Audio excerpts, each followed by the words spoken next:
I'm Haley, welcome back to What the Film School, and in today's video I'm going to tell you how I ate chicken strips during a job interview. This time last year, 2018, I was working in a job. I was basically working at a call center, making phone calls and cold calling people. And I was really unhappy in the position. It just wasn't for me, it didn't suit me. So I was trying to go on as many job interviews as I could when I had some spare time, because I was just really honestly getting to a point where I was just looking to switch to anything. So at this point, I would think I was applying to anything that was basically remotely relevant to what I was doing, which is just videography, video editing, working in marketing, ad agencies, working kind of anywhere that I could get my foot in the door, do something that was not basically sitting at a desk cold calling all day. And I remember just like scrolling through daily and like Glassdoor jobs and like Indeed jobs, wherever I could find anything. And there was one that had popped up to the top of the page one day that seemed like one of those things that's like, you know, it's almost too good to be true, but you still kind of fall into that trap, because it was like leadership position, like marketing, like cool things, like it had all these like buzzwords, and it was like really appealing to millennials, you could tell, and it just had like this really exciting but also kind of vague job description. It was like work towards the head of your department and like lead a group and train a group within like 3 months of being on the job and blah blah blah. And it said marketing agency. And so to me that seemed like I'd be starting somewhere within the agency, maybe helping kind of promote the company or like work with the brands that they said that they were going to be working with, and doing something that had to do with just being creative. That's kind of what my hope was, to just kind of be creative at work. I just thought to myself, like, what the heck, doesn't hurt to apply. And again, I was like pretty desperate at that point to get anything, so submitted my application, probably heard back within just a couple of days, and they're like, okay, pick a day that you are able to come in and pick the time, and then we'll come in and we'll do the preliminary interview, and then we'll go from there. So submitted my time. I think I went in on my lunch break one day. So I get to this location and I go up the elevator, go into like the lobby area of the office location, and there's like a bunch of people already sitting kind of waiting for stuff. It felt like I was walking into some kind of like acting audition. I've never been to an interview that had so many people sitting at it. Anyway, so I tried to let that slide because I was like, oh my god, these are my people that are competing with me, oh my god. I walk up, I check in, and they tell me to go sit down. I have like really no context at this point for anything, and I'm just sitting twiddling my thumbs like you're at a doctor's office, and like people are getting called one right after the other, and I'm like one of the last people in the room at this point. And so finally, and this was like taking longer than I thought, so at my lunch break I was like, I gotta go. Basically, finally they called me with like 10 minutes to spare. And the interview was like super fast, and it went really well. The guy who interviewed me at first was just like easy to talk to. We were shooting the breeze, as they say. I was telling him about myself, a little bit about my work experience. And he's like, all right, cool. So we'll call you if we want you to come in for the second round, and you know, things are looking good. And I was like, wow, like I did so good. So I went back to work, and then I think the same day, definitely the same day, they called me and they're like, yeah, we want you to come back for round 2, but here's the catch. Round 2, you need to block out like 5 or 6 hours for this interview. I was like, what? Okay, sure. And they're like, is that going to be a problem? I was like, no. No, because you don't want to say, like if I said no, I would have been blocked out. So I was like, you know what? I really don't want to say no to an opportunity that could potentially be the coolest thing ever. So I said yes. And then the next day, I think literally it was the next day that the interview happened, I just took the day off of work. I was like, okay, I need a personal day, I can't come in. The interview was happening. They basically said block out like 9 a.m. to like 3 p.m. So I show up a little early back to the same location, and again, same thing, sign in, you know, sit down, and there's, again, so many people waiting in this lobby, all applicants too. I quickly realized we were all there basically for the same position or positions that they were hiring for. I'm still not clear to this day how many people they actually were looking to hire. I'm sitting there, I'm waiting, 9 o'clock hits, that's when we're supposed to get started. Nothing's happening. And then finally, like 9:05, there's just this large group of employees that just walk by all of us, go into this room, and just slide the door closed. And within minutes, all I hear out of that room is chanting. I thought I was at a frat house, and that should have been my first red flag. I should have gotten up and politely left, because this was weird. Everyone kind of in the room, like we were all just like, what? Another like 20 minutes or something ridiculous passed. And I was just kind of sitting there and like kind of chatting with the guy next to me. And then finally they started calling groups together. So they're like, we're going to pair you off with one of the employees. You're going to be all in groups and you're kind of going to go around and go outside the office and do your interviews there. I was like, all right, it's interesting, but fine, like kind of different, kind of cool. So they call everyone, blah, blah, blah. Once again, I'm the last person on this list to be called. And I was like, why the heck? I'm called and then the guy next to me is called. So we have 2 people assigned to us and we are kind of doing this as like a group interview sort of thing, I guess. So the guy that was with me was the same guy that had interviewed me the day prior. So I already knew him. So I was like, oh, cool. Like same dude, like we were pretty chill. But I think a flip switched in this dude because this day that he was interviewing me, he was completely different. He went from being like chill, nice, friendly to like super intense and super serious and super salesy too. So we go off and they're like, okay, we're gonna go to Grand Central Station. Have you ever been there? And I was like, well, like, yeah, this is New York. Like, I've definitely been there. So they take us on the subway. They take us walking down the street. We go to Grand Central and we come out and they're like, here we are, Grand Central Station. In Grand Central Station, there's like a lower level where all the food is. It's basically like a food court with some like tables and stuff. So we plant it there, the 4 of us. So me and the interview guy and then the other dude and his interview dude.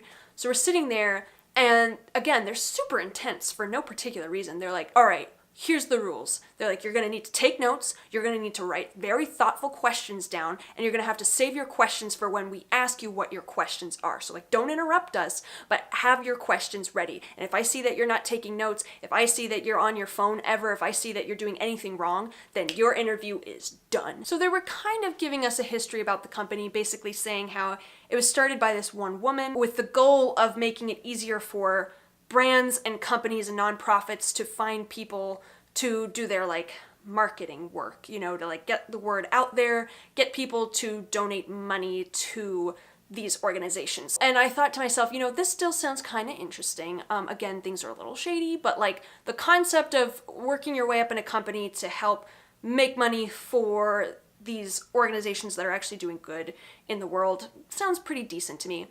But then they started going into like a lecture on how to be like a salesperson and how to like do this kind of marketing style and like what works and what doesn't. And they were asking like all these on the spot questions like what do you think are the most successful like marketing campaigns out there and where do you think you see advertisements on a daily basis? And then that half of everything ended and I wish I could tell you that that was the weirdest part of the day, but you know, it just got weirder. They stand us up and they're like, all right, we're gonna show you where we do some of our work. And so this is when they take us, so, you know, Grand Central is a big transportation hub. So below the food court is where the subways are located. We go down into the subway and I was like, cool, maybe we're just gonna go take the subway to a different location.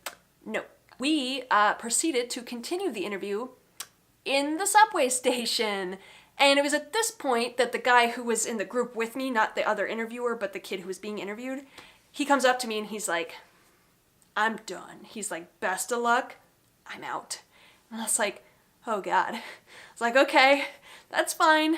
Go ahead. Like, I guess more opportunity or chance for me. There's a bunch of other employees that come into the subway. And there's like a small group meeting or something, and the guy who's interviewing me explains, he's like, this is where we do most of our marketing. I was like, whoa, okay. So I looked around, and everyone that was working there, you know, they had their special shirts on for whatever the designated company was that they were, you know, working with, whatever. And they start going up to people and hassling them to donate money. They say, hey, do you like cats? Or, hey, do you want to save an animal? Asking people for money on the spot in the subway. And I was like, oh no. It's like, this is not what I was expecting. This is not what I want to be doing at all. So I was like, oh my God. So I asked the guy, I was like, is this is all you guys do? And he's like, no, sometimes we do other kind of marketing campaigns or, you know, some other stuff, but like, he's like, but yeah, most of the time you'll be out on the streets like this. And I was like, you know, okay, well, I'm still gonna stick around. Like, I had already taken the day off of work. I was like, you know what, I'm just gonna stick this through and see what happens. So this guy tells me, like, I don't know what his brain process was. I don't know what I was really supposed to be doing. He's like, I want you to make a list of the pros and cons of different ways that a company can hire employees and give them benefits and blah, blah, blah. And then he just leaves for like probably 30 minutes. So I'm just like jotting stuff down, watching people interact with people super awkwardly, feeling really bad for the commuters that are getting hassled by these guys. Finally, I like come up with a little short list of whatever he wanted, some busy work. And then he's like, follow me. And he starts walking around the subway and then just like on the spot asking random questions. He's like, all right, give me one of your responses. And so I was like trying to communicate with him and be like, okay, something I wrote down was this. And he's like, well, how does that make sense? He's like, give me more. No, that's not right. Blah, blah, blah. So I'm still like super bitter about this because I was like, I don't know what really I'm supposed to be doing here, but I think I did the work to your specifications. So I'm just following this guy back and forth all over the subway platforms and in the subway station. And so finally he's like, all right, we're gonna move locations. We're gonna go get some lunch. We're gonna do something different. I was like, okay, thank God, like a slight break in what's ever happening here. We walk outside and then we go, and I was thinking at this point, like, oh, they're gonna treat me to lunch. Like, this is an interview. Like, that'd be super nice. We'll have a nice sit down chat. It'll be great. We go to McDonald's. If you like McDonald's, like no shade, like McDonald's is fine, but to make matters worse, I was being interviewed in the line at McDonald's. He was still asking me questions. He was still making me write information down. And I was like, how am I to take notes when I'm supposed to be ordering my chicken nuggets? And you are expecting me to be writing things and answering you and trying to interview and still make this work? Like, again, huh? And so finally we get our food, we sit down. The interview continues still while I'm eating chicken strips. He's like, okay, let me break this down for you how this works at this company. He's like, what do you think, based on what you've seen already, like how much do you think you'd want to make in a year? And I was like, okay, like realistically, I don't know, this is probably like a $30,000 a year job. And he's like, okay, so here's, if you start out at the bottom level and then within 9 months you're working your way to the top level, like head of your team, you're going to be training people to do your job within the next year. How much do you think you'd be making at that level? And I was like, I don't know, maybe like 60, 75,000. And he just laughs at me. And he's like, you really think out of the hard work that we do, that's what we make? He's like, how much do you think you'd be making at the top level at this company? And I was like, geez, I don't know, like over 100,000? And he's like, pfft. I was like, 200,000? Like 300,000? I was like, what's the answer? He literally never gave me the answer. And so he gave me a few more details about the position itself. And he said that the whole job is a 6-day-a-week job. So I'd be expected to come in like 9 a.m. to like 6 p.m. 6 days out of the week. I was just like, nope. And so finally we finished our lunch. I think I blocked out like the rest of the day. I don't think that there was too much more after that. So we went back down into the subway. He's like, okay, like you can, head home now. Like this is pretty much it. We don't have to go back to the office for any reason. He's like, I just want to ask you right here, right now, what are your hesitations with this position? And I was like, okay. I was like, at first I didn't say anything. I was like, oh, no, it all sounds fine. And then he was kind of prying a little bit because I think he could tell that I was totally lying. Because, part of me was like, do I want to give up on this quite yet? And then the other part of me was like, yeah, you really do. This is ridiculous. Finally, it came out and I was like, yeah, honestly, like working 6 days a week does not work for me because I just, like, I got a life. Like, I can't, I don't know what else to tell you. I have a life I gotta live. And so he's like, okay, I'll make note of that. So he escorts me back down into the subway. We get, onto the subway platform and he's waiting for his train. And right before the train comes, he's like, I just want to let you know. So the third and final phase of this interview is tonight. And he's like, if you make it through, they will give you a call and you'll have to come back in and do the next phase. He's like, at this point, things are out of my hands. He's like, I'm not going to be the one to interview you next. I'm going to just pass along what I found and what we talked about today about you to the people who are going to review your resume and they're going to make the final decision. So again, out of my hands. He's like, I'll let them know everything that you just said. I was like, all right. I was like, you do that. Thanks so much. And then he just pops on the subway, rides away, never seen him again since. And needless to say, I didn't get called back for the third phase of the interview. I can't even make this stuff up, I'm telling you. Like, this is honestly the truth of everything that happened in that interview. Like a 6-hour interview in the subway, in a McDonald's, at some weird, like, frat house type office location. If you're in this position in your life, and this is part of the reason why I'm telling you this story, because not only is it really hilarious and really weird, but also because if you're finding yourself in a company, like if you're going for an interview somewhere and you're gonna be potentially making a large commitment to that place, make sure that you have good feelings about it. Because if from the minute that you walk in the door, something doesn't feel right, that is such a telling sign. And honestly, I'm kind of glad I stuck through the interview just to have this story to come out with it. But seriously, be careful, because if something sounds too good to be true, it probably is. Hopefully this interview story is interesting and helpful to you guys. If so, definitely give me a comment below. Just give me some comfort here, because I'm like sweating thinking about this thing. It was really stressful. So thank you so much for watching. If you want to see more videos like this, just let me know down in the comments, because honestly, I've got quite a few stories up my sleeve. Maybe not as hilarious as this one, but certainly very interesting, and I think you could learn a lot from them. So more videos like this coming soon. If you want to see it, give me a thumbs up. Don't forget to subscribe. Don't forget to check out my course, filmcourse.org. Check out my social media. And thanks again for watching. I'll see you guys again soon. Bye. I had to eat chicken strips in an interview. What?